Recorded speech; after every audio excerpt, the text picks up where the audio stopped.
from all walks of life to be the very best versions of themselves and to make sure that they take their businesses to the next level. As we find ourselves in these unprecedented times, we have been so fortunate as Entrepreneurship to the Point to be able to bring you continuous content about topics that are important and topics that are almost life-saving for some of the businesses that have been able to join us. So welcome to all of you. I see we are pushing the numbers up past 100 attendees, so that's awesome. That means that we are all really keen to have this great conversation today. So just a little bit of administrative information. You can use the chat function below to send any questions that you might have during the session to us. As we have said, the objective of today is to talk about the property value chain and to understand what the impact of COVID-19 is on it and what that means for you as a property professional, an entrepreneur, or even somebody who is just interested in the property space. Maybe COVID-19 has enlightened you to some new opportunities in this area and you feel like you want to get involved, but you want more information. Maybe you've got some solutions that you have been thinking about as a property professional or entrepreneur that you want to share with us on this platform today. That is exactly what we are here for. So please do tell us, ask us your questions in the chat. Tell us where you're from, who you are, how you came to know about this platform so that we can give you a shout out and so that some of the other people on the platform can see who you are. You never know who is on and what connections may happen. We are also broadcasting live on YouTube. So if you do have some friends who perhaps have not been able to get onto the webinar, please direct them to YouTube through Entrepreneurship to the Point. So that is the name of our YouTube channel. And then you can also find us across social media platforms, Facebook, Twitter, LinkedIn. Please do follow us so that you would be able to get all of the latest information about the webinars and the information sessions that we will be hosting. Also, please go to our website, www.eTTP.co.za, and you can subscribe to our newsletter. That way, whenever we have an announcement to make, whenever we have a call for anything specific, you will be the first to know. So welcome to our session. Hi, Mikateko, we see you. Saying hi to everybody. I'm going to now introduce Karine, who is going to be our panelist, our host for this morning. So Karine is part of the Property Point family, and so the Entrepreneurship to the Point family, a dynamic, incredible, absolutely intelligent and well-informed woman who really has made a name for herself in the property space. I like to refer to her as a property guru. But on LinkedIn, it says she's a property expert and deal maker. So Karine, welcome to you. So Karine will be facilitating a panel conversation between the following ladies. I'm going to introduce Nonhlanhla first. Nonhlanhla Maisela is the CEO of Izandla Properties and also the chairman of the Women Property Network. So welcome to you, Sis Nonhlanhla. I can't see if her screen is on yet. Yeah. Okay. Yeah, hi, welcome, welcome. Hi, everyone. I'm going to introduce Ms. Leti Ngobeni. She is the Managing Director of Integrico CC, which is an organization, and I think we'll get into more detail about exactly what they do, but I know that she's been in business for a good amount of time, very knowledgeable. It's not your first time on the eTTP platform, and we always love being inspired and informed by you, so welcome. And then I'm going to introduce Ms. Zinette Gore. Please do correct my pronunciation of your surname. And she is the founder and director of Aspire Engineers.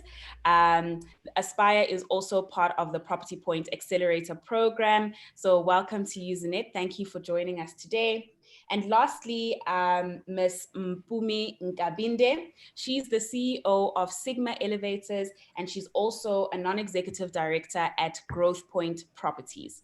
So that is your panel for today, ladies. As we said, ladies and gentlemen, I know you guys are there, and that's great.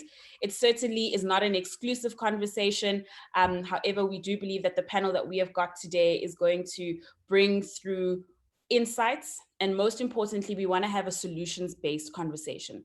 So that's why we're going to be encouraging you throughout the talk please talk to us in our chat, raise your hand, give the suggestions, and let's really have an engaging conversation about what is the way forward for us as property entrepreneurs and property professionals during the COVID-19 times. So I'm going to hand over to you, Karine. Thanks, T. Thank you. And thanks for joining us, to all the attendees and the panelists. What a wonderful collaboration between Entrepreneurship to the Point, Property Point, and WPN. Nonhlanhla, the chair of WPN. The Women in Property Network is a nationwide organization whose primary mandate is to advance the active and meaningful participation of women in the South African commercial real estate industry.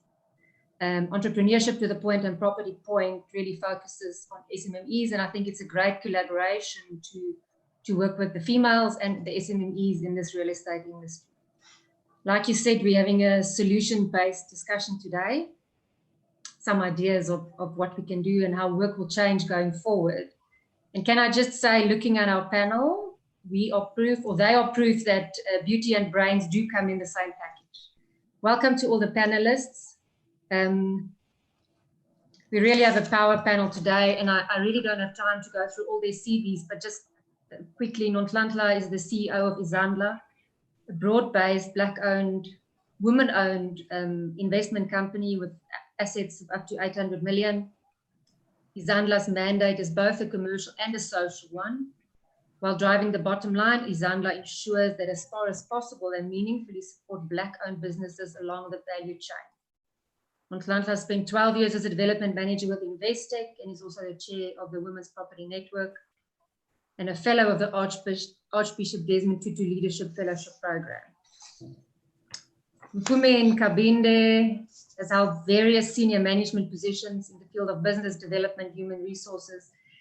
She's the founder and director of Sigma Lifts. She serves as a non-executive director for Growthpoint Properties, Tyber, Otis, and the Sunrise Foundation, among others. Leti Ngomeli is not only a qualified teacher and chef, she's the founder and CEO of Integrica Holdings, 100% Black woman-owned company with footprints extending to ICT, petroleum, canteens, education, skills, training. Zinat is a professional civil engineer who spent some time in the corporate market and then started Aspire Consulting, 100% female-owned business. They've done over 100 projects in 5 years, and she's also the 2019 Standard Bank Top Entrepreneur winner. So as you can see, we have a really powerful panel today to talk about the impact of COVID on the real estate industry. And everyone has been impacted, from the biggest guys to the smallest guys. But what we really want to hear today is the voice of the females and the SMMEs who typically operate already on the fringe of the value chain. To set the scene for us and explain kind of the value chain, how we think coexists, and the interdependencies, Nonhlanhla will take us through a short presentation. Thank you. Thanks, Karine. So I'm just going to share the screen, but I think in essence, what's important for this conversation is really who's represented in this discussion. And I think, like you've said, Karine, I think we've all been impacted in the sector in many different ways, but certainly where I come from as a representative of the Women's Property Network, as well as representing a smaller landlord in this big value chain that exists, I think experiences are different depending where on the value chain you're operating and how dependent you are on the value chain to continue operating. So in essence, what I will share is really just giving a summary of what the property value chain looks like and who the different stakeholders are that play in the value chain, again, with focus on the minority groups, which are your SMMEs, as well as your female entrepreneurs or even professionals that operate in the sector. But the point about that is, they have a lot of reliance on big business in the sector and big business in the stakeholder pool to continue operating and therefore provide opportunities for the SMMEs and the females that operate in that segment of the sector to be successful. So if you take a look at the first slide, and really that's just a summary of what I deem the property value chain to look like. I think it may not be exhaustive, but it's a very accurate reflection of what this whole value chain looks like, and certainly who the stakeholders are that play this value chain.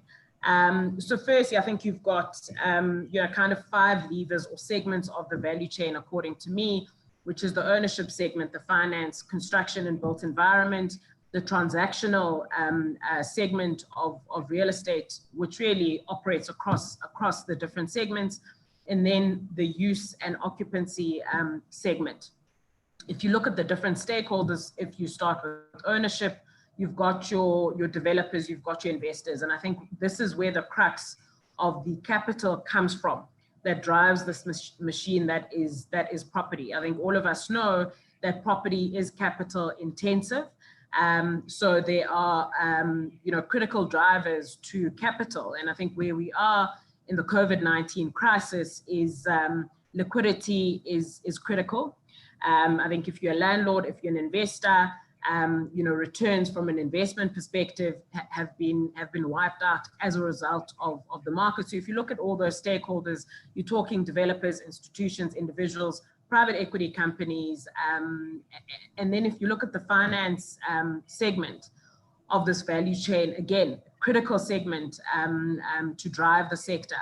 So your lenders are your top 5 banks, boutique lenders, mezz lenders, mezzanine finance lenders, that is, your public institutions that have facilitated financing, especially with your small, medium-sized enterprises and female-led entities that are starting to enter the sector and are building portfolios. They've been critical in the finance leg. Again, investors play a significant role in the finance segment. You look at the construction and the built environment segment, which is really all your construction companies, big, small, and I think some of the ladies will speak to that. That's a whole value chain on its own, just the construction segment, because you've got your subcontractors, you've got your suppliers that are equally impacted. And then you've got your built environment professionals, your architects, your QSs, engineers, PM, safety, environmental, space planners, and so forth, and those that rely on a lot of development activity, a lot of construction activity to continue in the sector. And I think we know what that impact has been, which I'll go into in the next slide. The transaction segment, again, talks to your tenants, your users, your owner-occupiers, your landlords, your brokers, your agents. And if you look again at the broker and the agent segment, that is where your SMMEs are playing, and that is where they've been heavily impacted. The last segment of this value chain is your use and occupancy. And that's where your landlords again and your tenants are operating, because you now have the physical real estate that is occupied. And there you have a whole services segment that comes into play. And that is your asset management segment or sub-segment, which involves your property managers, your facilities managers, your on-site service providers. And then you have capital expenditure, so once you've got the building up, there's continuous capital expenditure, R&M, that landlords and owners spend on the buildings to maintain the upkeep and the value of the building. And that obviously affects, again, the construction sector and the built environment sector. Now, I think what is notable, Karine, and to the audience again, if you look at the sectors where I've said SMMEs, women-led businesses participate, is where we've been hardest hit. And that is primarily your services segment.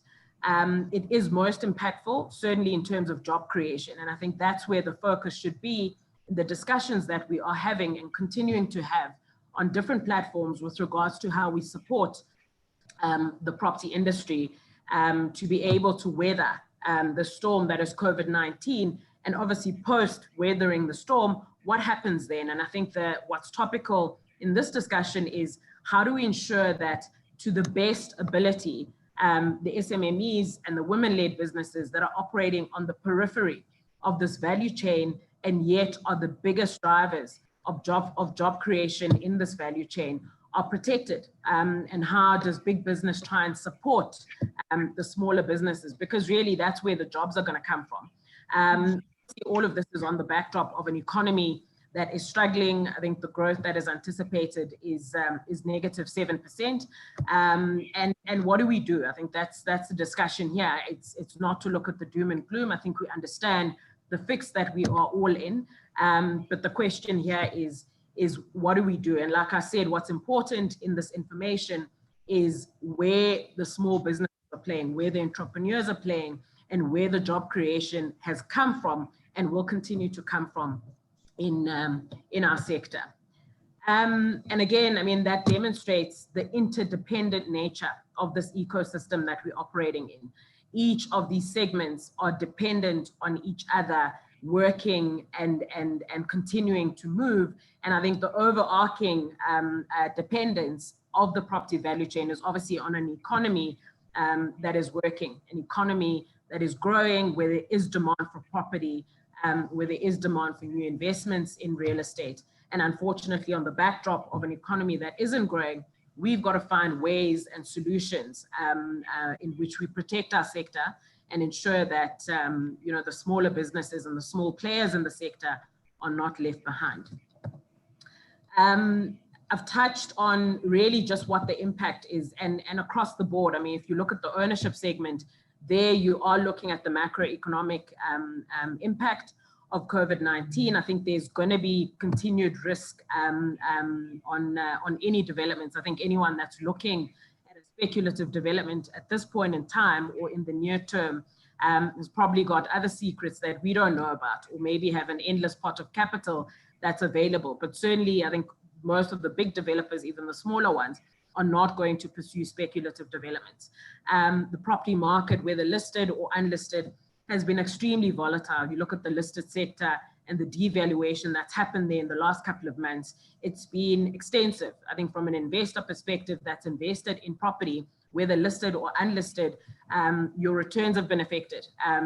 Distributions are being pulled or reduced or deferred by the listed sector. So from an investor perspective, again, I think the outlook is going to continue to be bearish.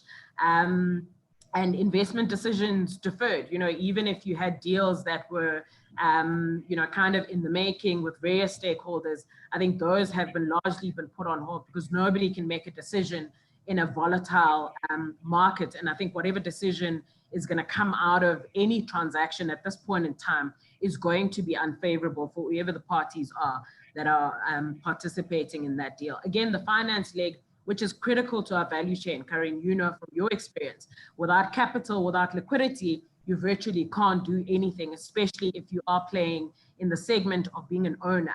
Capital is critical to continue driving the levers of property. Again, lenders, we've had extensive discussions with lenders from our business perspective, and they are being very conservative. I think what they're dealing with is obviously ensuring that their clients protect cash flow, their clients can meet their financial obligations.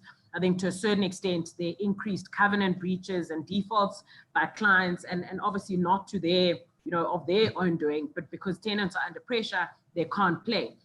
So if you look at that entire business model in terms of lending into real estate, it really, really has been challenged. I mean, the good thing that's come out of this crisis, I guess, if you on the client side of the lenders, then you've got the 200 bips reduction in interest rates, which is fantastic. But on the other hand, you've got capital restrictions. So it would be nice if you can lend money to deploy into property investment at kind of 7.75%. But there's no money to be lent. So again, SMME's ability to access capital, which has been an ongoing challenge, certainly for since my tenure in property, access to capital has been the biggest issue in driving participation by the smaller or the minority group coming into property. Whether you're owning, whether you're providing a service, you always need capital. It's working capital, it's capital to buy equipment, infrastructure, certain resources. So that will continue to be a challenge. And again, I would really appeal to the big lenders, the big investors, to consider some of the impact on the smaller businesses that had great potential before this crisis to create successful businesses, but have been impacted because suddenly capital has dried up. Again, I've spoken to the construction and built environment impact, which is significant. You know, and unfortunately, that's where jobs are created. That's where most of the jobs are going to continue to be lost. And if you look at what that impact is on the macro economic factors of our country, it's not good. We can't afford to lose jobs, but there's massive headcount in the construction and built environment segment of the property sector. And I think certainly the outlook going forward, even once the lockdown restrictions are lifted, we're going to continue to see tapered growth or activity in that particular segment. Deal flow, again, has dried up. Agents and brokers rely on deals being facilitated between tenants and landlords.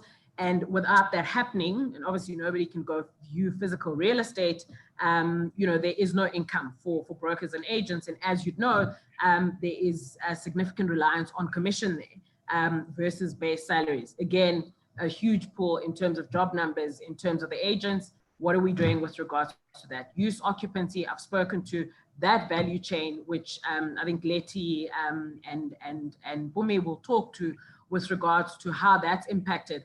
But I think most importantly, some of the thoughts around solutions to continue driving that segment of the value chain with different solutions and innovative solutions.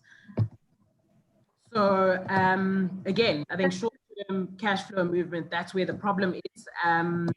Yeah, I think the last slide again just gives you an indication of where the cash flow crunch is with regards to real estate. What's represented here is 12 industries across the board, and I think 3 of them are directly linked to real estate. But if you look at the other different industries, just because all of them are housed in some form of property, you know, the property sector will be impacted because these businesses are all affected. And I think what's notable with all these industries is it's your small players that have this cash crunch that they have to manage. Thank you very much. Wow, Nomhlanhla, thank you. I've just been reading some of the comments. People are saying thank you. It's so well presented. It's so easy to understand. So well done. Thank you so much for presenting that to us and setting the scene for our conversation. I'm going to circle back to you and now quickly want to, you've touched on it, but I want to ask you some specific questions about the impact on developers. So historically, once interest rates drop, as you said, it's a good time to develop. But how do you, and you said there will be no speculative development. So development is all about managing your risks and you get rewarded for that. How will that change in a nutshell? How will development change going forward? So I think, Karin, if you look at where we were placed as a sector, certainly on the development side, even pre-COVID-19, you know, the extent of development, certainly in the last 12 to 18 months, has been significantly reduced. I think we had a period in property where a lot of developers, a lot of listed funds were undertaking speculative developments on the back of an economy that was growing and obviously demand from tenants and end users. So where we find ourselves today is as a result of where we are, the volatility, the uncertainty and the anticipated negative growth of our economy, there certainly wouldn't be any significant demand for new space, but rather tenants and users are going to start looking at how to better improve efficiencies and obviously to save money. So on the contrary, you probably start seeing reduction of space or space required by tenants. So you know, I think any new development assumes some form of risk. I think it's much higher on the risk curve because the return is that much higher. But on the back of uncertain cash flow, I certainly don't think any developer would assume any form of development without having that certainty of a tenant that's going to come and occupy the development on completion and start paying rent. And again, on the capital side, I think anyone that's lending into a developer or investing into a development is going to want that certainty of cash flow. And your returns are obviously underpinned by your cash flow. There are developments that were in the ground. I think when the start of the crisis hit us, and I would hope that those developments again were backed up by some form of cash flow. But otherwise, as you know, you started development, you committed to contractors, you've signed contracts, you've got to see it through. So it's then capital out, but no return. So it's immediately dilutive until you can secure a user. So unfortunately, my outlook is that developments in the near term are really, really going to be far and few between, just as a result of an economy that isn't growing, and therefore tenants are not going to demand space. I think there are pockets in various sectors, so it could be sector specific, certainly in terms of industrial, retail, and office. I think there is some industrial activity or demand still, even in the midst of this crisis.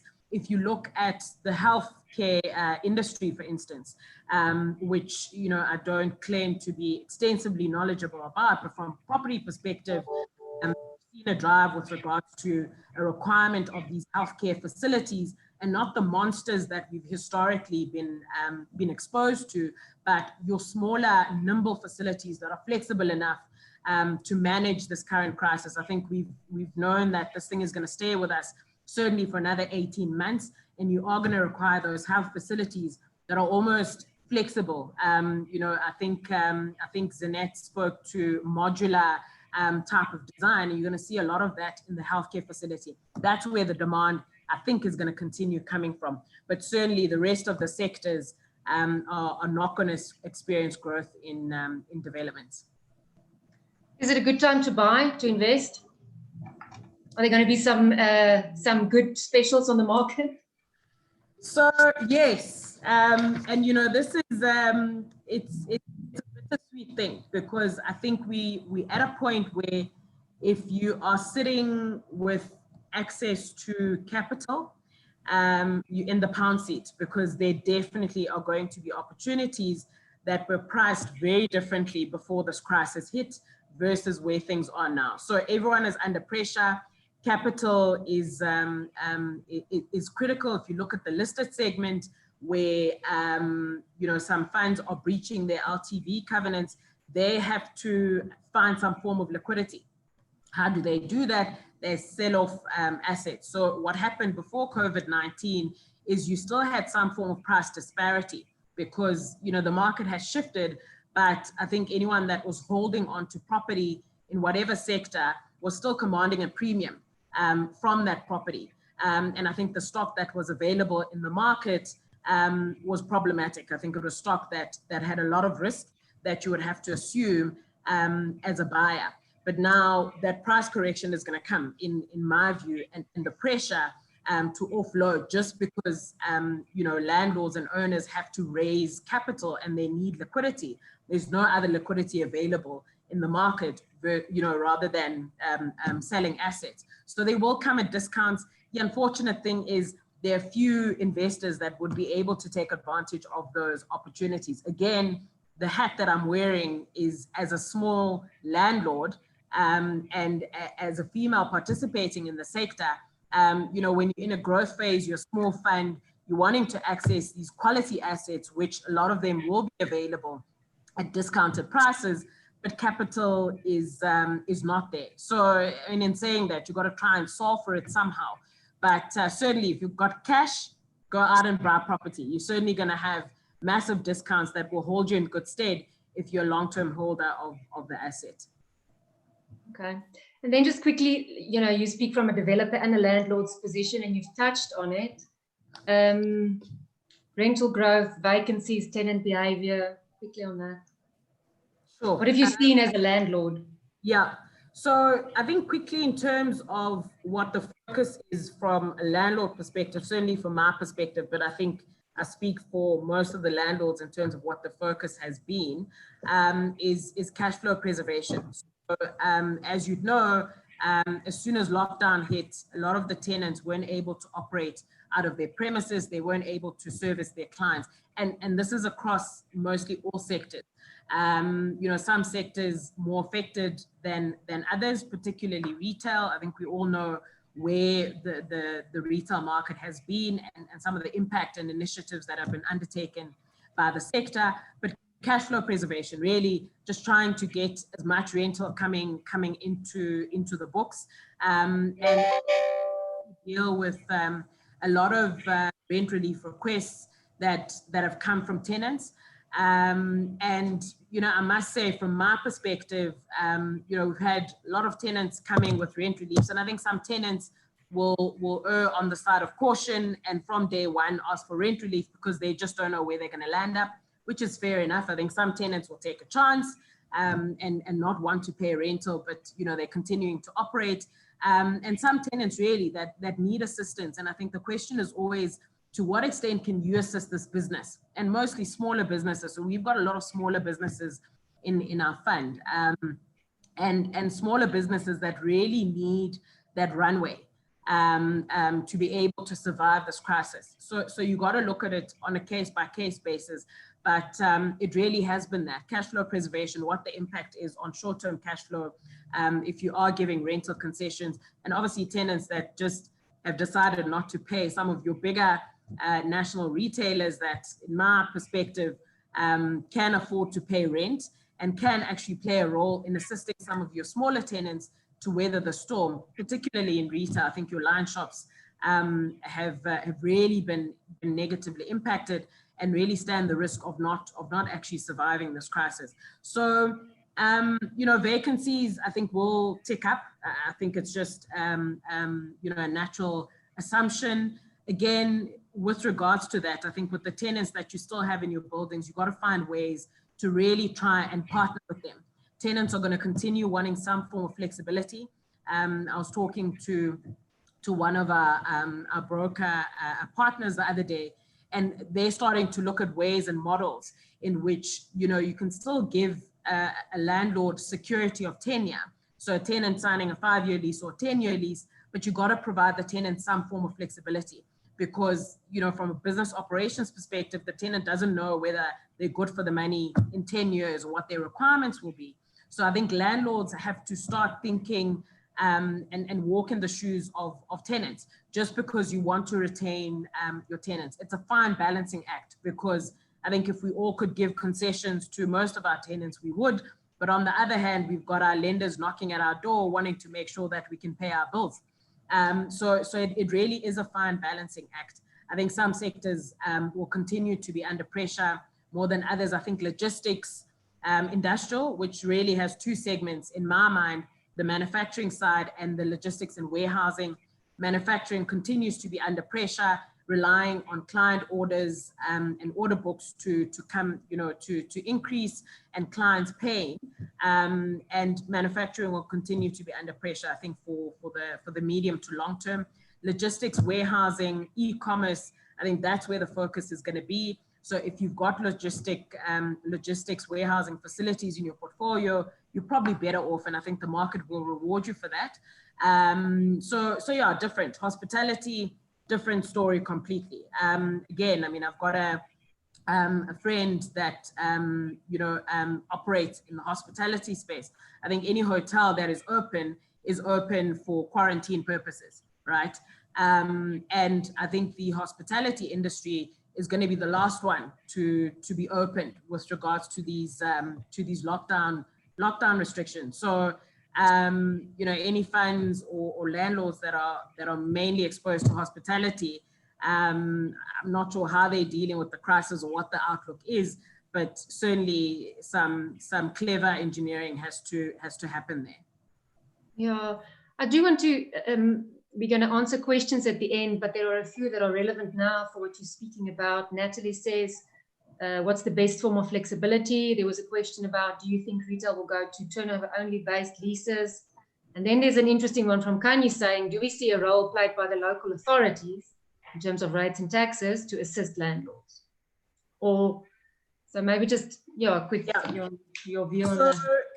I think, I think the first question with regards to flexibility, it really does depend. You know, I think landlords have always preferred tenants signing long-term leases. So again, they can give that certainty of cash flow and returns to shareholders and mitigate any form of vacancy risk down the line. What we've seen now is, most businesses, big, small, medium size, in whatever industry, have, I think for the most part, been seamlessly able to operate remotely, and obviously using digital platforms to do that. But I think where there was a concern, with especially the big corporates, with regards to flexibility in terms of where people work and how people still deliver on their mandates, even if they are not stuck in an office building. You're going to see a lot of businesses wanting to rationalize space and wanting flexibility. So your serviced office space model, I think is going to gain nice momentum there. And I think landlords have to start thinking like those service operating or flexible office space models. I think it can't be reactive. You really have to shift your business model to see how you can accommodate the tenant. And like I said, it's a fine balancing act and really depends on each case. I think you can't apply a blanket approach. You always have to weigh the risk of providing a tenant flexibility against what concerns or what may come at you as a landlord if you're giving too much flexibility to a tenant. I think the relationship is always governed by some form of legal agreement. So it's not specific. It's not a blanket approach in terms of what that solution is. But I certainly do think landlords need to be proactive in coming up with these flexible solutions that they can provide to tenants. Thank you. And then the question around retail or retailers going to rental based on turnover only, I think for me is a non-starter. Just on the basis of, and it's mostly your national retailers, right? That would have turnover clauses in the leases. So you have the base rental and you'd have turnover clauses, and there's a balancing act, because I think national retailers generally are not the income generators in the shopping center, because the rental they pay is very low, but you need them in your center to then pull the rest of your tenants and retailers in your center, and your returns really come from your line shops. So obviously, if you look at consumer demand and the outlook in terms of consumer spend, that is going to continue to be under pressure. Therefore, your retailers are going to be under pressure. So whatever turnover rentals, for instance, that you anticipated or forecasted in the near term will be challenged and will look very different. So, I mean, you've had one or two retailers saying, look, they can only pay a percentage of turnover. And in some instances, we've worked out those numbers, and some of that rental that they're going to pay based on turnover doesn't even cover operating costs. So yeah, I think it's going to be a very difficult discussion if retailers are then going to start looking at rental just based on turnover. And then the question with regards to rates and taxes, and the government coming to the party. I think I must say I've been disappointed with regards to the proactiveness or lack thereof of local authorities with regards to this. I think for the most part, most of the stakeholders have tried to come together to try and see where they can assist. And I think when you're operating property and you are a big landlord, rates and taxes is a significant cost in your income statement. And where you have your tenants, so, leases are structured differently. Some are triple net, where your tenants cover the full extent of your rates and taxes. Some will cover increases only. Some will not be liable for rates and taxes. So in that instance, where your income is affected and negatively impacted, and the municipality is continuing to bill you for rates and taxes, and mind you, revaluations are going on in some local authorities even during this time, and revaluations that adjust most of the time the valuation of properties upward. So what do you do as a landlord? You're trying to negotiate rental concessions with your tenants, and you're going to tell them, look, the municipality has now increased the rates by 30% because they've revalued the property, and you've got to pay me that cost. And I think the local authority is too silent on this. So what they will see is that, I mean, landlords are just not going to pay, but obviously there's certain other implications that come with that. But it's really affordability. And if they could come to a party with a percentage concession of rates and taxes, that certainly would help this cash flow crunch that both landlords and tenants are experiencing. I agree. And I think the important part is that it's an ecosystem. And 100%. The ecosystem doesn't survive if everyone doesn't survive. So Zinat, I want to ask you, the construction industry, as a professional, you work, I assume most projects have been stopped apart from public works projects. How have you been impacted, and what have you done in this time? So as a consulting engineering firm, yeah. Sorry to interrupt. So most of our sites have stopped, like you've said. Our work is mainly in the private sector. We've got a few government sector jobs, mainly student accommodation, a hospital, and that sort of thing. During lockdown, that was stopped. It's slowly coming to life. I think that in terms of our business, we've been affected as everybody else has. Luckily for us, our survey has always been on the cloud. So migrating to working from home hasn't been a huge challenge. We've kept the guys busy as far as possible. And we've really utilized the time to identify areas in your business that were already lacking. So for us, we already knew that the construction sector is moving towards a more technologically advanced space. And it's just about becoming current with that. There's virtual reality. How can we design faster? How can we build faster? What can we do on our sites to make sure that there's proper communication? Because I think a big challenge that we've always had is if you're an engineer and you're trying to communicate to a builder on site, there's always a disparity in terms of language, in terms of understanding. So it's about how do you communicate better? So we've used the time to just streamline those elements so that we can be more productive once we get back into the actual day-to-day work.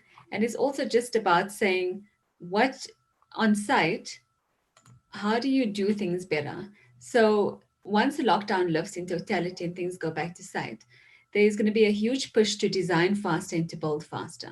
So we've been looking at that extensively, like how can we be on the forefront of that? There's two technologies that we were currently looking at. So we've looked at a few more just to be faster in getting things done. We've also looked at how we design. So conventionally, things are very unique. So we've tried to simplify the way we design so it can be implemented faster, and then almost like a copy-paste design philosophy so that a particular team can, the learning is less. So you learn the strategy on one session and you copy-paste that skill set to every other site. And then the other thing that we've been doing is, since the bigger companies, since we are a small company, our overheads are lower and our costs are lower. So the bigger companies have unfortunately had to introduce salary cuts and that sort of thing and do a lot of retrenchments, which has left a whole market of skilled professionals from the bigger corporates that are now freelancing for work. So we also thought about adjusting our model to incorporate those skills in our business without having that as a direct overhead cost. So that's also meant that we've done a lot more design work than we would have done, just keep people busy and to get ahead on design. So when we do go back to our corporates and our sites, then we're ahead of the curve. So that our sector is always very much push, push, push, and it's always very intense. So it's just given us some time to get ahead. So what do you think? I mean, many professionals work on risk. You know, they do a lot of work on risk. Do you think that'll change going forward? No, I don't think it's going to change. I think it's actually going to get worse. So a lot of, because that's a reality. I mean, like Namhlangla was saying, in terms of investors, so a lot of our projects are on risk. But what we've done in our business, which has been our business philosophy, is we always have a 6-month buffer. So 3 months is cash reserve and 3 months is debtors. So what we've done during this time is we haven't gotten paid significantly, but we've got enough work. And that's just because we've kept busy with risk work. So, and I think it's about commitment. So clients understand, developers understand that they're in it for the money, as are you.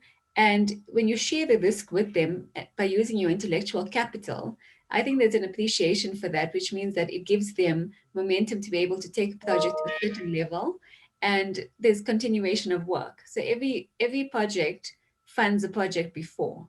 So there's always, and as long as you diversify, so we diversify significantly. We do filling stations, we do warehouses, we do mining work, we do commercial, and we do retail, and we do residential, and residential, high-end residential and student accommodation, and low, like first-time homeowners. So the first-time homeowner buyers, our clients have been quite busy still during the lockdown, getting sales, especially with the interest rates being lowered and that sort of thing. But obviously there's a risk associated with that, because at some point, whatever is down will go up. And so you still need to be able to afford your place that you're buying at the lower interest level. But there's been huge sales in that area. So there's that sort of bracket between like 600,000 to R1 million. There is still opportunity for investors and developers, in my view, to make money.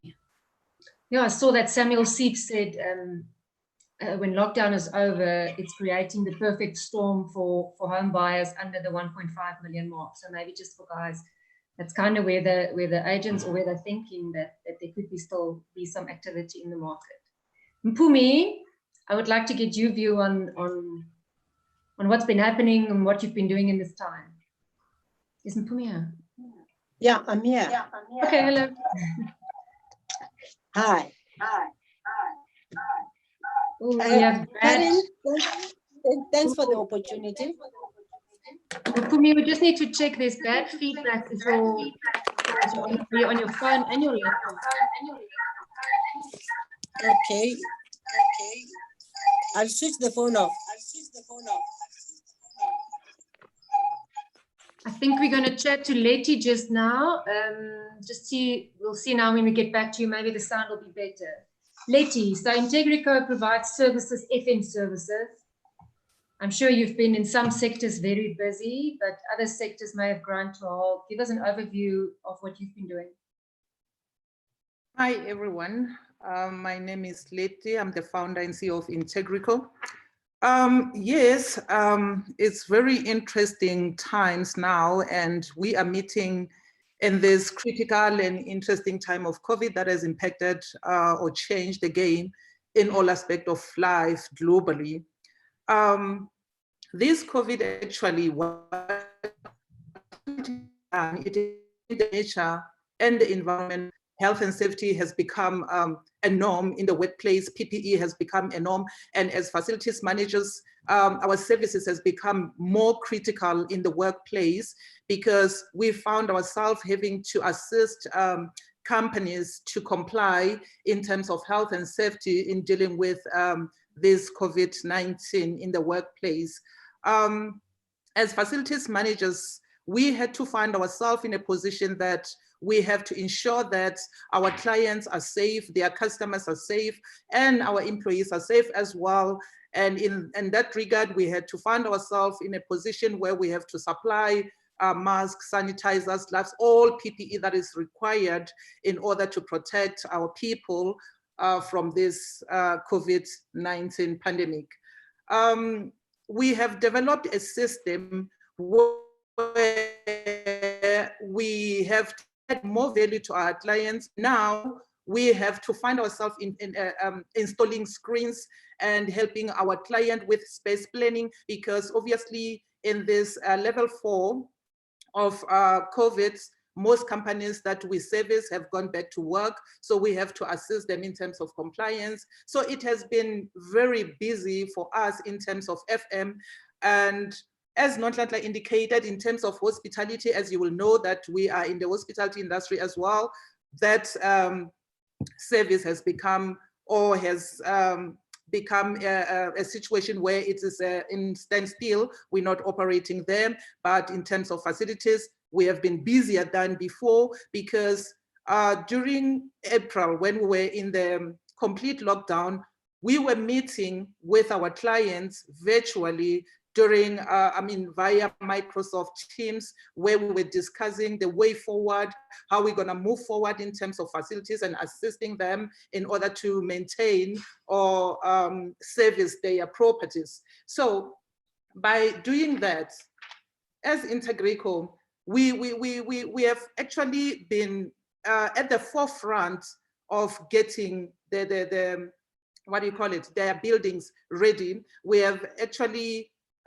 selected COVID-19 teams which are responsible for ensuring compliance in all our buildings. In other words, our teams goes to our clients' building to ensure that we comply. There are decals, social distancing decals have been put and people are complying and so forth and so forth. We have installed sanitizing booth, because when you go into the building, we don't want someone to come into the building meanwhile they are infected. There are booths where you walk in, you get sanitized, and then you walk into the building.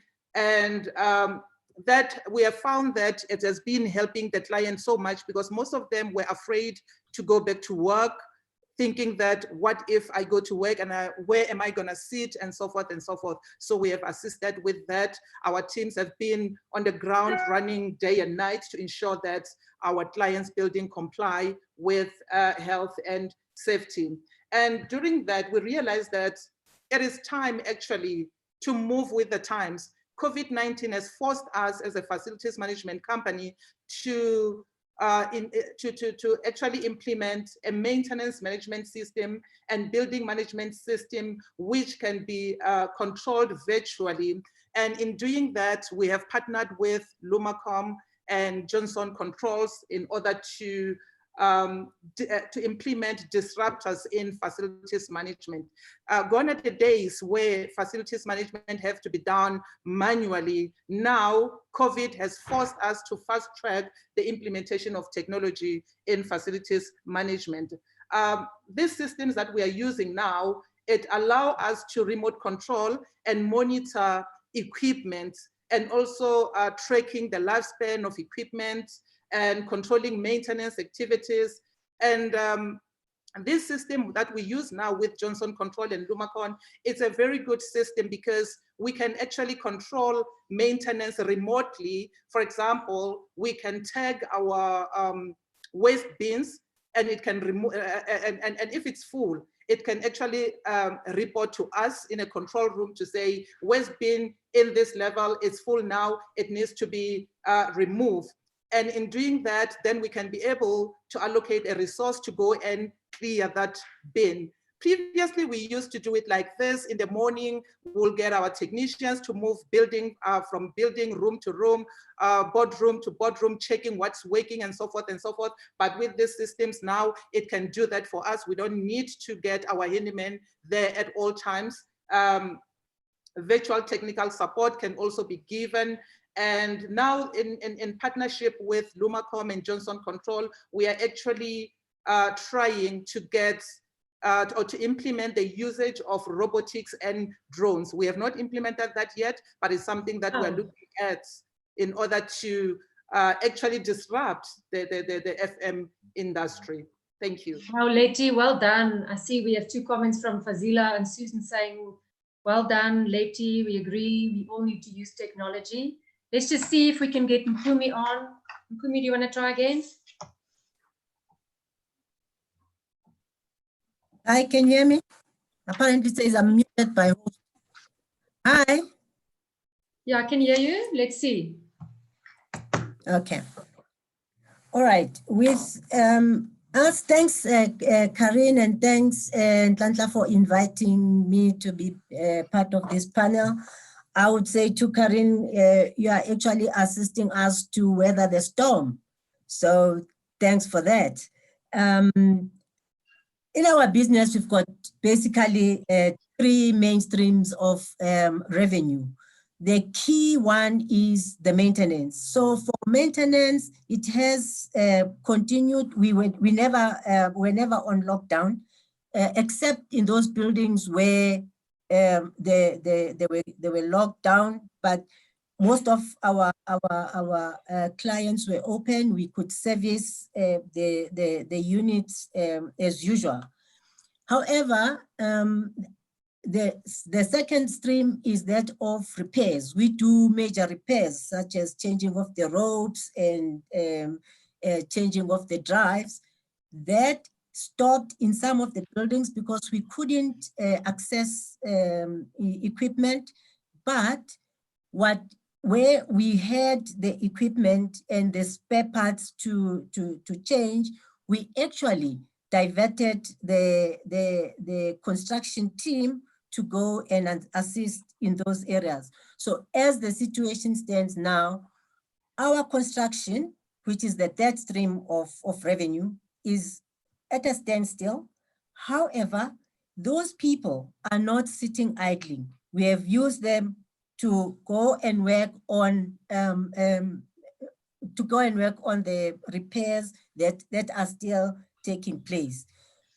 What this means, though, for our construction team, oh, by the way, one of our guys, who is the construction supervisor, he has managed to register for a safety course with one of the providers, Semtrack. He is sitting at home just upgrading his safety knowledge, and hopefully this will include a part of COVID-19 health and safety requirements. On the construction side, that's where our biggest risk is. And the risk comes from a number of factors. When we estimated the jobs on the current sites, we never included safety and COVID-19 health and safety requirements. We now have to take what was supposed to be part of the margin and accommodate that, because there's no way that you can go back to site without conforming to the COVID-19 health and safety requirements. And that has eaten the margin, but also it has affected our backlog. We had anticipated, we had given the developers or the main contractors programs, and we said to them, this is the program that you are going to adhere to. That program has been badly disrupted. So there is now going to be a backlog that, where we stand now, we are not even sure how we're going to deal with that backlog. Because as the situation stands, even the main contractors are not 100% sure how they will incorporate COVID-19 safety requirements on sites. We might be expected to work shifts where we have to get the guys to go to site after hours. We never estimated for shift allowances, and that also it's on the legal margin that where that was put on site. Luckily, most of the projects that are in the backlog, we had asked the customers to buy forward. So those those had a forward cover, and they will not be impacted by the junk status.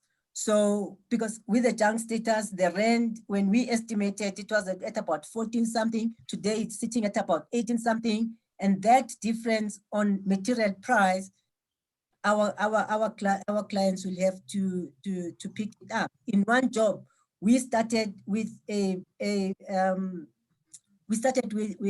forex amount of 62,000.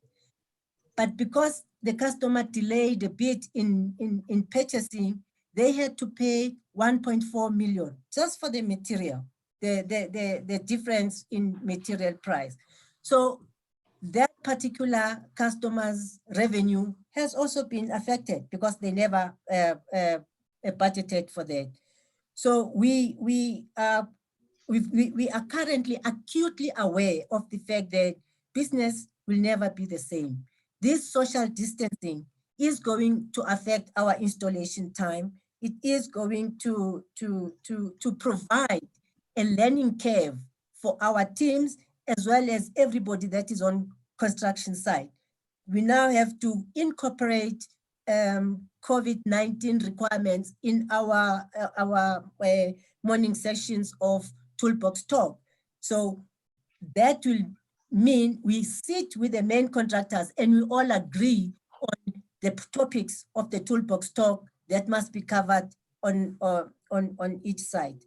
So as the situation stands now, we do not know how our construction sites are going to look like. We have no clue how that situation is going to unfold, but we are gearing ourselves for anything that needs us to ensure the safety of our employees. Thanks, Mpumi. I want to ask Nhlanhla a question here, because typically you are the employer of the contractor, right? So do you think an option, so we've said cash flow is a challenge for small businesses. I mean, it's a cash flow for everyone, but more so for small businesses. Could it be an option, if we talk about the ecosystem and how the ecosystem can work together, is it an option that employers buy materials directly, or employers shorten their payment period to say, we'll pay you within 7 days? Do you think that could help? Those kind of discussions or those kind of solutions could help small construction companies in the industry? Yeah, I think there are, I mean, certainly solutions that all the role players, you know, could look at in that construction value chain. I think, I mean, there's different ways, one, to contract. So we're obviously talking here about construction that, you know, had commenced, or, you know, you've mitigated all the risk before a job starts. So I think in this instance, for me, something that would be considered is firstly how you've contracted. So you've got, you know, fixed building contracts and you've got variable building contracts. And like Sis Mpumi said, where you don't have a fixed building contract, certainly from a, suppose a developer's point of view, I would most of the time want to enter into a fixed building contract, which in essence just passes on the risk to the contractor, and therefore, you know, everyone else that would be operating in that value chain.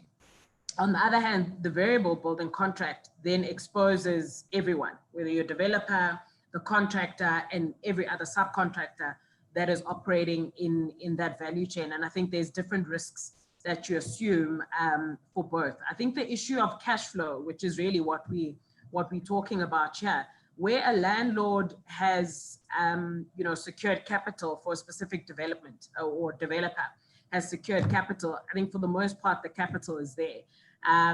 You know, but the capital comes from lenders, and I think mostly you know, payments are released to contractors on the basis of work that has been completed. And that obviously mitigates any form of risk in terms of paying before you know, the work has been done. So it's done on progress reports, and payment certificates are based on work that has actually been measured and done. And therein lies the difficulty, you know, because mostly the capital is coming from lenders. So I think my point here is it really is a discussion that has to do with not only the developer and the contractor, but with every other stakeholder that's participating in that development, and looking at how best to ensure that your construction companies, your professionals, and you're talking about construction companies, but equally professionals has been impacted. So professionals that have done work and maybe haven't been paid. I think where work has been done and payment is required, I think really the least that developers can do is ensure that payment is effected.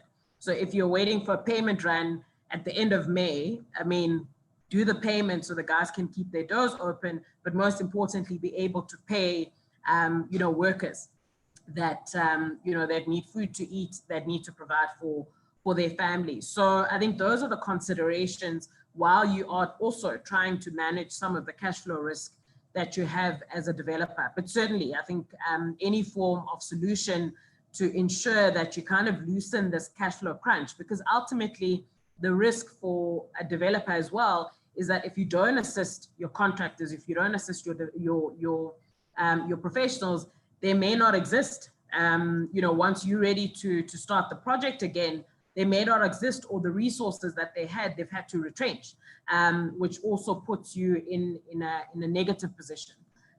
So I think we've got to have foresight in terms of how the wheels will start turning and what we need to do to enable, you know, everyone to still exist that has been part of this value chain even before this crisis hit us.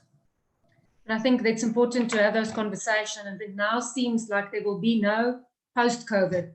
There will be living and working with COVID. And we get to the exciting part. Mpumi, please just give us a few bullet points of where you think the industry is going, some ideas, solutions. It's time for the good news now.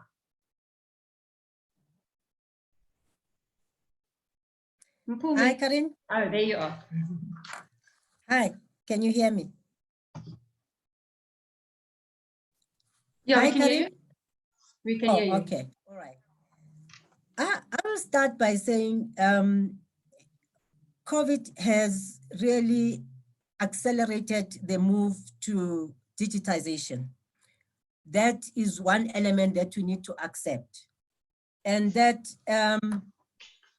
in the process, the value chain, the supply chains have been totally disrupted. However, we need to start looking for opportunities in the current environment. And I am going to come from a premise that says, in marketing, there's a solution for everything. So we have to look out there for solutions. Now, this disruption in the value chain has affected everyone across the board. The revenue streams have diminished for all of us.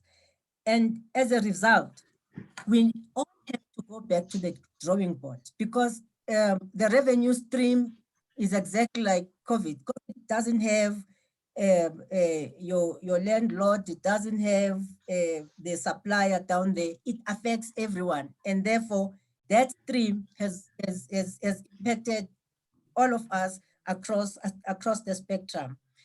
What we need to do, and by the way, the one opportunity that we need to explore, especially as women in the construction or in the property sector, we need to say to ourselves, the food chain has been disrupted, and what are the opportunities that are sitting there for us in that food chain, the scavengers like ourselves. So the scavengers have an opportunity to actually interact with the people who are sitting right at the top of the food chain. And what do we, and when we get that opportunity, what do we do?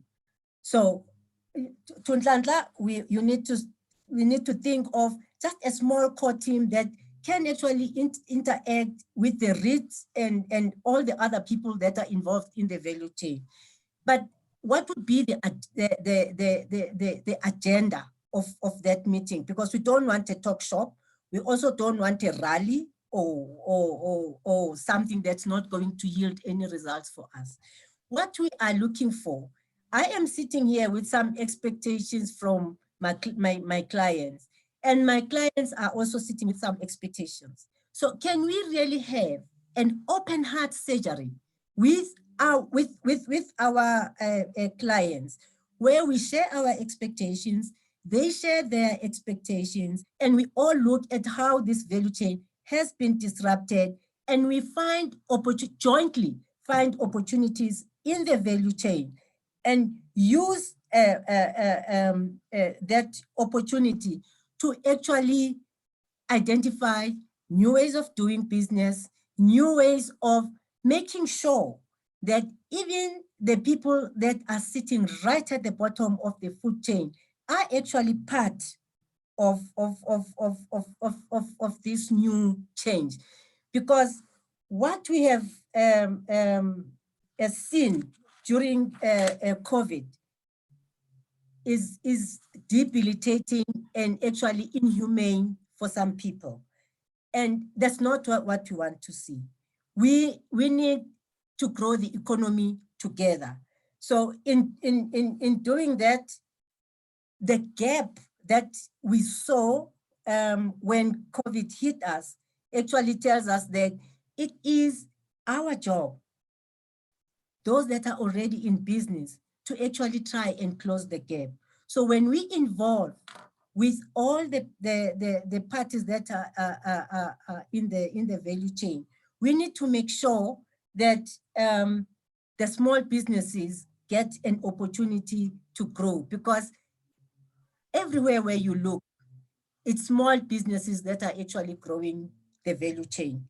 And those small businesses have got a big impact on the people that are out there in the informal sector, that are out there in the townships.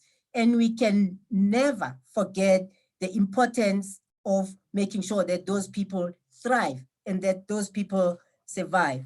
So in the process, as the trends emerge, because the new value chain is going to come up with new trends. One of the new trends is that of e-commerce. And another trend is that of accommodating social distances when you are doing tenant installations. Those are some of the key considerations that will come in, and then we look at the opportunities that are coming with those trends and accommodate other people in that process. So programs such as the Property Point have now have got to relook at the program and accommodate the new trends that are coming in. So it is not going to be business as usual, but it is going to be a business that is now going to be, it is going to be informed by everybody that is in the supply chain as well. So I cannot express myself more about the importance of including those at the bottom of the food chain, because if we don't include those people, we are heading for another pandemic, which is totally different from this one. So I agree, Mpumi. My parting point is that we need a Property Point programs. We need to do what I call a new BEE. A new BEE is business enabling environment. That's what we need to provide for our people and create a symbiotic relationship where we can all thrive. Thanks, Mpumi. I agree. So Property Point really drives inclusionary economic growth. And you've had a shout out on the chat from Kylie, Pindele, Fazila, Tsakani, and Snitemba saying, spot on, Mpumi, we like your suggestions. I would like to ask Leti to give us her views on what's going to happen and just some ideas, suggestions. Thanks, Leti. Thank you, Karen. I think it is time now to implement technology in terms of FM. Gone are the days when we'll have to do everything manually. And I think as Integrico, COVID-19 did not find us unprepared, because we, on our strat planning in February, that's when we started implementing the technological way of dealing with FM. And I would like to encourage businesses, small businesses, because we are a small business as well, to look at innovative ways of doing business during this COVID-19 pandemic. I think it is time to face reality and realize that things have changed and we have to move with the times. We have to relook our business models. And I know that in these times, most people are becoming scared of what will happen in their businesses. But I would like to encourage everyone to say, you know what, you need to choose faith over fear and develop new ways of doing business. And I would like to say to companies out there that Integrico is available to implement FM to their companies. And we always do that on hand, on time. So don't hesitate to contact us if you need assistance in terms of your FM. Thank you. Thanks, Leti. I like that. Choose faith over fear. Zinat, you spoke a little bit about how you've used technology, and that's something that seems to be coming up in all the conversations. There was also a question on the chat earlier about adapting new building technologies in the industry. So maybe just some views and what you think going forward, ideas, solutions. So just, COVID has happened. And, when I did my thesis a few years ago, it said that humans are creatures of habit, and they only change once there's something that provokes them to change. So COVID, as hard as it has been a huge eye-opener to the, I mean, we've spoken about it, we've touched on it, we've read about it, about the economic disparity in our society. And it's no more prevalent. It's completely in the construction sector, it's completely highlighted. And a basic thing like toilets for the people working on site, COVID now forces them to be able to wash their hands after they go to the toilet. So the benefits, I mean, COVID has been a nightmare, but the changes that we're learning about hygiene, about human beings, about social distances, about not overcrowding on taxis, about safe working spaces, have been something that we've been speaking about for a long time. But the problem is in the property sector, in the construction sector, there's economic disparity in totality. A developer and a property owner will make huge amounts of profits. And then as you go down the value chain that Namkhankla has mentioned, the construction workers that are actually building the building get a pittance of a salary. And I've always thought that construction is an essential service. COVID-19 happened, and what we learn is actually construction, because of the inequality and because of the severe restrictions that put on the people working on site, the harsh working conditions, the harsh traveling conditions, the overcrowding, that's the reason we're not back on site. And if we don't change those things in terms of how we work, we are causing the unemployment, and we are causing people to be out of work because we're not even providing them water when they're going to the toilet. That's a basic human right. Well, thank you. That's very powerful. Yeah. Just in terms of technology, I think technology is out there. The internet is out there. YouTube videos are out there. Clients that we have do not have the same sort of ability to creatively visualize items. So we need to use this time to actually advance. And we need to get in touch with the people that provide services to us. So for example, if our surveyors are providing services to do a survey, we need to also tell them, listen, get yourself equipped, get it down, be able to survey remotely so that everybody within our chain of circle that gives us services can be equally technologically advanced. And then, like, for example, like soil labs, they take weeks to come back. Is there a better way to do things? Is there a faster way to do things? But apart from that, also, it's not only about us in the built environment, professional space. There's a handful of us, maybe 5% of the population of South Africa that have been able to work remotely and digitally. We need to look at everybody else. We need to look at how we repurpose buildings. There's always a need for housing. How we repurpose projects, like Mpumi was saying. How do we make it inclusive? How does everybody benefit? What's the value add? I'm building your building, but at the end of the day, I get paid 200 Rand a day. I have to use public transport. My life has not significantly changed in any way, but you have significantly benefited. If we don't use this to disrupt and think about the way we've been doing things and to try to make the economic disparity less in our sector, we'll come out of this COVID-19 cleaner and healthier, but pretty much exactly the same economic position that we've always been in. I agree, and there's lots of comments on the chat echoing what you're saying from Lindy, Fazila, Pravir, from Kylie. Thank you. And I just want to, in our lead up to the session today, Zinat said that the one advantage of COVID-19 is that everyone has now been reduced to experience what it is to be a working from home mom, yes. Even the dads and even the men, yes. Because now you have to work from home, your dog barks and your kid interrupts, and so it's kind of leveled the playing field. So Karine, when I started my business, I was like, I need a 4-hour job. This construction sector is so unequal in terms of you're forced to be there, you're forced to be present. And I said, I'm going to quit and I'm going to create my own 4-hour job because it didn't exist. I created my own 14-hour job. But you know what happened as well is that I got caught up in this ideology. And for the last 5 years, I've been telling my business partner at work that I want to do like at 2 o'clock or 3 o'clock in the afternoon, I want to go and work from home. But I haven't been because of society's expectation of me. And now I can work at home and I'm not perceived to be like ineffective. I'm perceived to be technologically advanced. It's amazing, the mind shift, I'm so glad for that. Yay. Me too. Let's hope it stays like this. Let's keep it like that. Namhlanje, we've heard from the ladies that digitization is key, embracing technology, collaboration, working together for solutions. I think Kumi put a shout out to you to lead some kind of a forum. Some ideas from your side and from WPN. How do we continue to work and live in this value chain with COVID?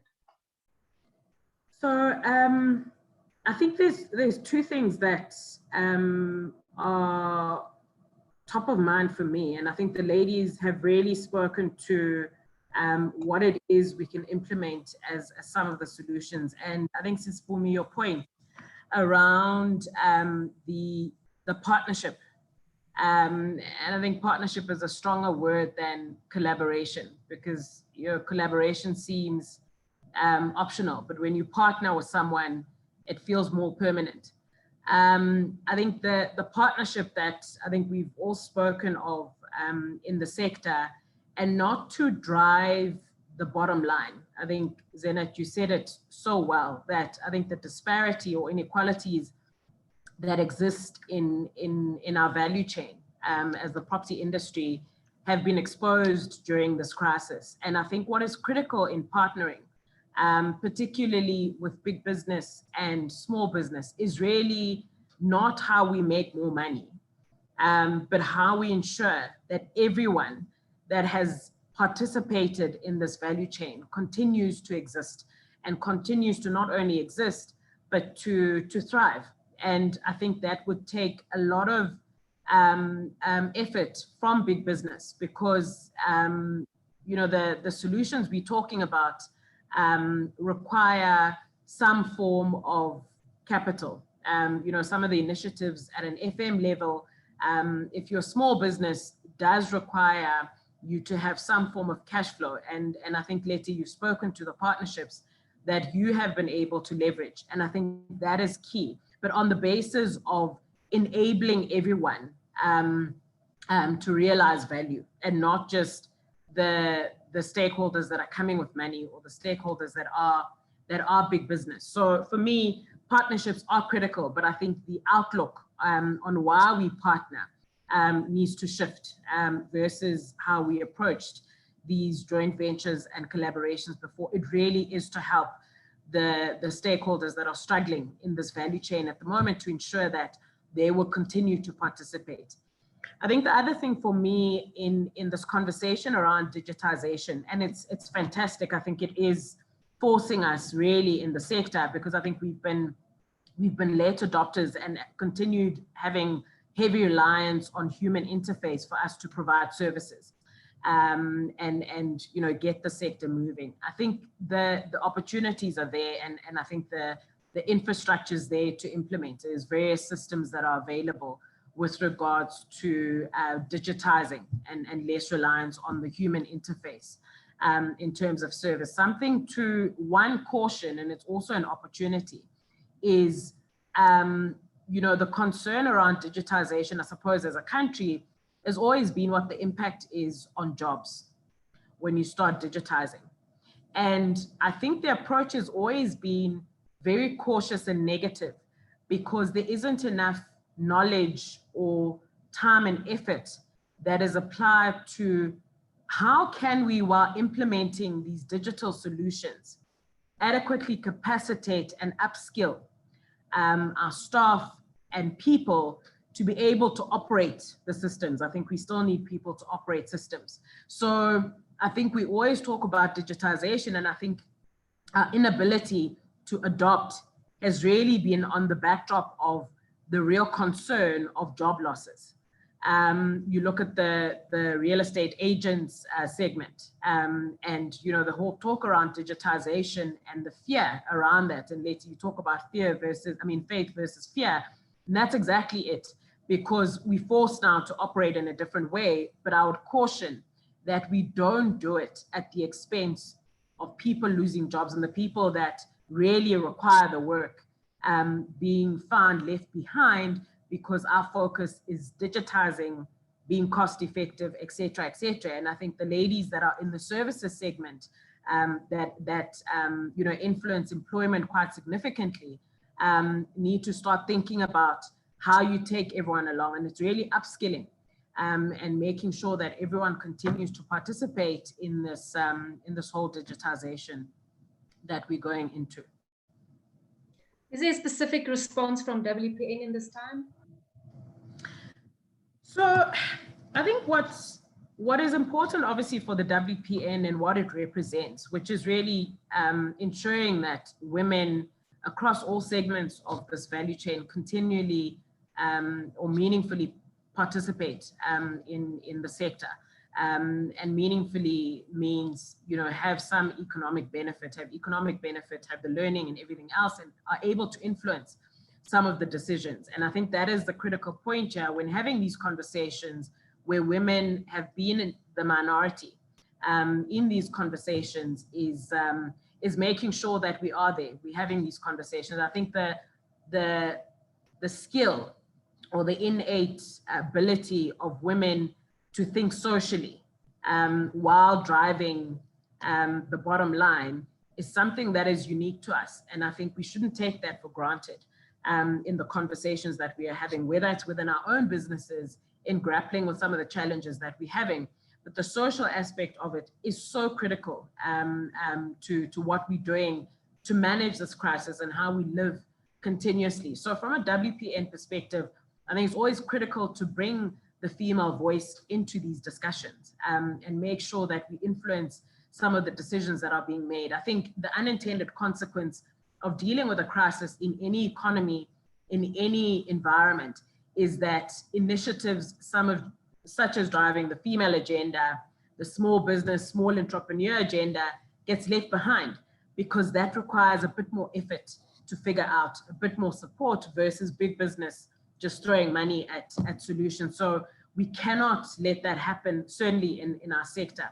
So from a WPN perspective, I think for us, it's saying to our stakeholders and from our audience, we hear, we understand, the extent of the crisis that we're in, but we're futuristic in our approach. I think there are so many opportunities that will come out of this for us to correct some of the challenges that we have been experiencing as women in the sector. We need to continue, letting our voice be heard, and I think have positive anticipation in terms of opportunities that will come out, and continue demonstrating collaboration. I think we've always, believed in partnering, like we have with entrepreneurship to the point, because when we do collaborate and we come together, I think the impact is so much bigger, and we have a wider reach in terms of the people that we can actually assist. I agree. You create synergy where the sum of the parts is greater than the sum of the individuals. Thank you so much, ladies. Thank you, Leti, Zinat, Mpumi, and Nhlanhla. Thank you for sharing your insights, sharing your ideas, for dressing up and being pretty today.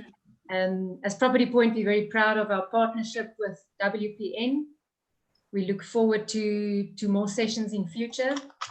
And for all the attendees, you can sign up to our newsletter at www.eTTP.co.za to stay up to date with any future webinars.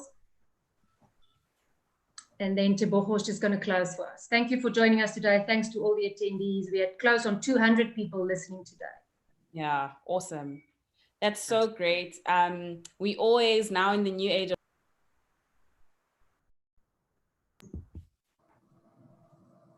Am I back?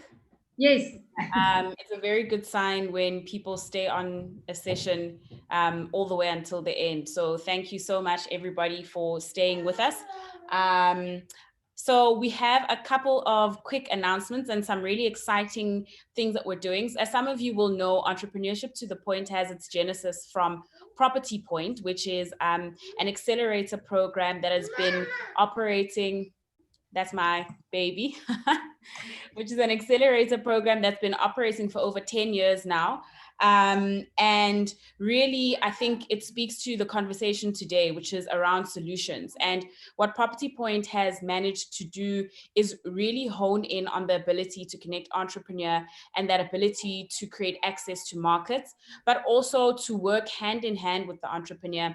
We always talk a lot about the jockey and the horse, you know, and making sure that there is a holistic approach to how we accelerate entrepreneurs and ensure that they are building sustainable small businesses. So today we're really excited to announce that Property Point will be launching a women-only intake. So that applications are open for that intake starting today.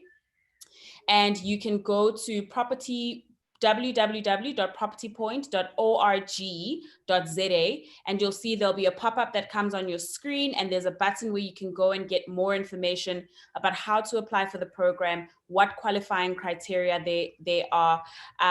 We are obviously looking for women who do contribute into the property value chain, as we have been discussing. We are also having a bit of a lens towards women who are really implementing green and sustainability measures into their businesses. As we have spoken about today, it's important to be innovative. And even if it's perhaps something that you had not done before, but I think all of us are at a position where we understand how important it is, and you really need to be flexible enough to be able to pivot and position your business so that you can solve issues in a sustainable manner, incorporating green building techniques and methodologies. So please do go to propertypoint.org.za to get more information about the program and about how to apply. The applications close on the 5th of June, so you do have a little bit of time. There's a form that you will download and you'll be able to submit it to us. And then from entrepreneurship to the point, as usual, we have a jam-packed week next week. We have a masterclass on Wednesday where we will be looking at health and safety. A lot of you may be going back to work, opening up your different various aspects of your office as much as we possibly can. And what we have found is that there's a lot of information online that perhaps isn't the most accurate when it comes to health and safety. And because it's something that's so important, a lot of people are commenting about it. So we thought it would be a good idea to bring on an expert, Ms. Kosi Kunene, who is the founder of Mbilendle Consulting. And she will be really giving us a quick masterclass just to tell us what are the do's, what are the don'ts, what are some of the wrong information that's been out in the market as far as health and safety is concerned. And next week, we will also be continuing with our in-conversation sessions. So for those of you who have been journeying with us, these are really an opportunity to speak to the actual entrepreneur, to find out what it is that they are going through on the ground, how have they managed to pivot and innovate in order to stay in business and in order to really wade through this tide of COVID-19. So that's all from us, guys. Thank you so much for staying with us. It was a bit of a long one, but I think that the content was valuable. We're going to play out with a video from one of our top performing entrepreneurs on the Property Point program, just to give you a little bit of a taste of why it's such a valuable platform and program for you to possibly be part of. Enjoy the rest of your afternoon and enjoy the weekend. Bye. I'm the managing director of Mukibelo Investment Holdings. Our core business is mainly general construction works. We specialize in new buildings. We do refurbishment of offices, revamping of offices, civil works, and also general maintenance of facilities.